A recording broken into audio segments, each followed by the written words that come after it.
Ay namo din magbuntag atong tanan.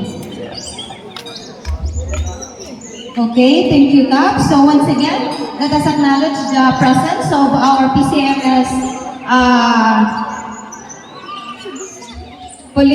PCMS Vice President Montenegro. Please give him a round of applause, please. So, karon ato na po nga paminawon.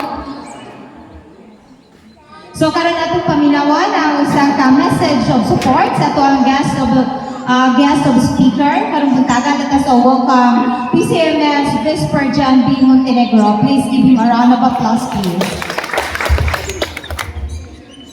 Daghang salamat, ma'am.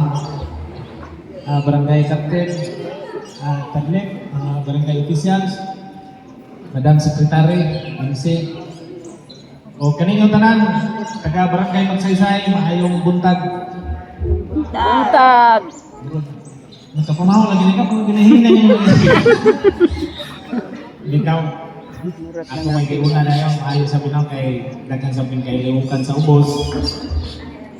Unang-una, ipailan naman yung mga maungaan, pero sa huwag yapon kailan ako, silingan na taga barangay Kansibaw ko, sa huwag kailan ako.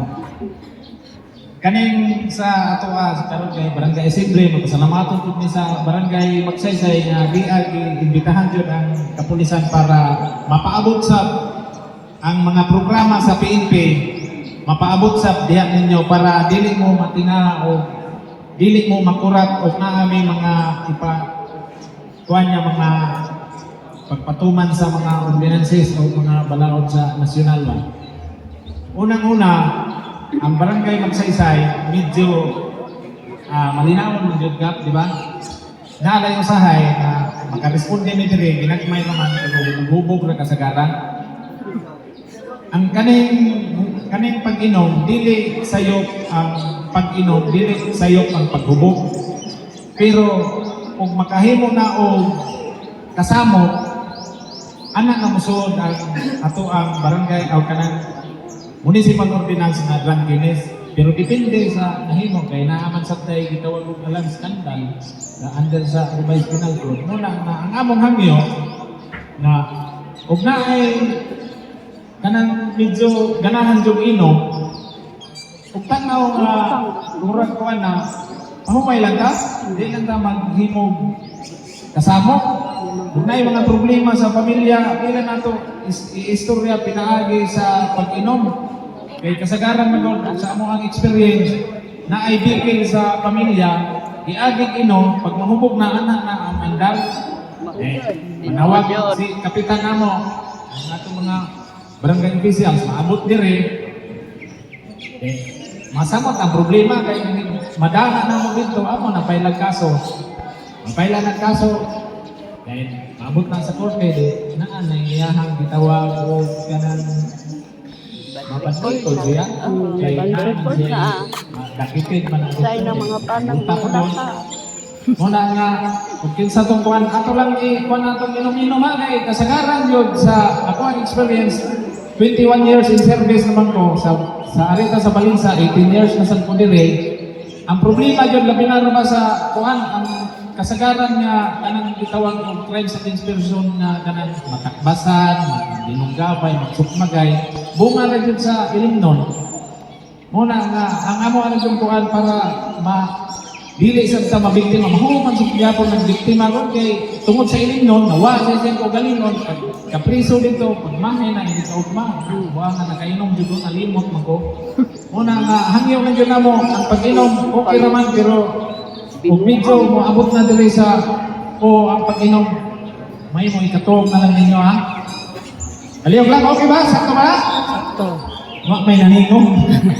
Pero kanang pag-ingon niya, kanang pagka sa mamutingog, nasabtan yun ang ilang. Duwara mo ni kapaingan, nasabtan, magwa nasabtan. Pero nagpinisya, nasabtan yun na ninyo. Kaya ikaduha, kaning ato ang kanay kong mga pulis, sabi ninyo, ayaw mo pagpanagana o dool sa pulis at namoy mga problema. Naamoy mga parespondian, ayaw mo panagana dool sa pulis. Kaya ang pulis, amigo ninyo. Amigo-amiga ninyo ang pulis. Wa, dili may kaaway. Tungod kay managhigala man ta, ang amo ra pong hangyo, kadaghanan naman yung motor. Wala yung lisensya. Wa pa ito helmet. Dili mag-helmet ba dahil ato-atong sawang bitaw? Na kanang amo ang diya sa may simbahan ngadto sa Kanmanikaw gitawag na namo discipline zone nga dapat diya ang mga tao nga naa diya diya dapat comply tanan sa mga tuan. Kasagaran dili mag-helmet then naa pa yung mga binagkuron kanay mga ginikanan kay bawo man jud na ang inyong mga anak inyong ipamalitag motor para may means of transportation ngadto sa ilang pag-eskwela. Ang ilisan pa yun og makler. Then ang nakanindot pa yun sa pag-ilis og makler, ini kagabi mga alas 9, mo agi pa yun atubangan sa prinsipyo, mo pa yun ibulog og kusog kaayo. Sabi sa mga pulis ba mo sa gihagit ba? Then kung atong istriktohon ang balaod sa Republic Act 4136, kung atong istriktohon, madakpan nato, makuan, grabe dagang penalty, labi na maturnover ng isultiyo mo. Mana istriktuha sa atong pulisan, di ba ka? Oh, mana na istriktuha sa atong mga kapulisan. Dili, ang amo alang yun, kanang number 1, kanang makler, kaya mo na ba nagigawin, basin mabot na ang LTO din sa ato, problema mo anak. O kung sa'y pagpalit na gibutan niya, maura na ano na nag-inisip ninyo, bukusog og tingog. Ngayon, ang amo na magulong taanin, kaya unak na mo palit og motor, mag-comply sa unak na sa driver's license.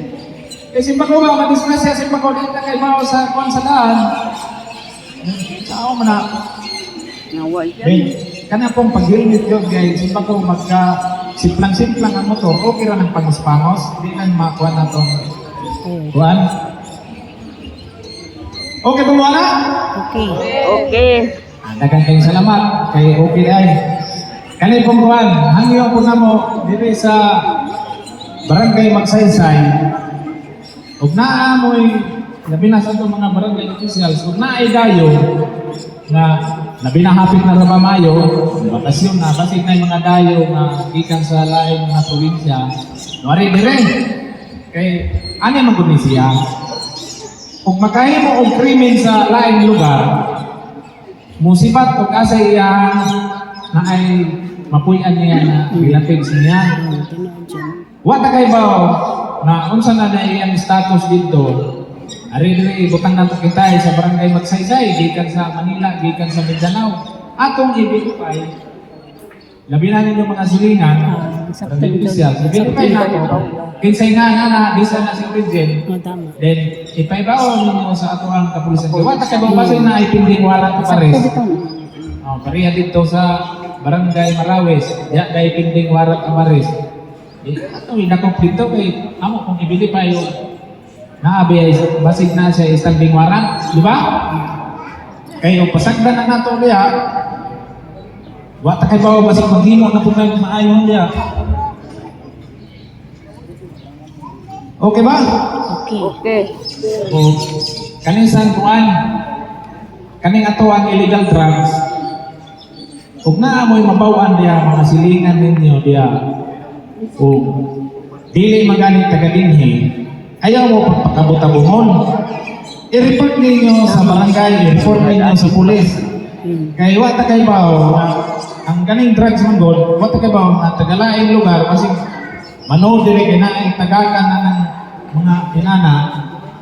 Huwag na amoy makuha na masagap na mga balita, ipaibaw ninyo na mo. Ipaibaw sa barangay, pwede po ipabaw ninyo kinsa inyong kailang pulis, kumpidensa na din magsaba-sabaan namin.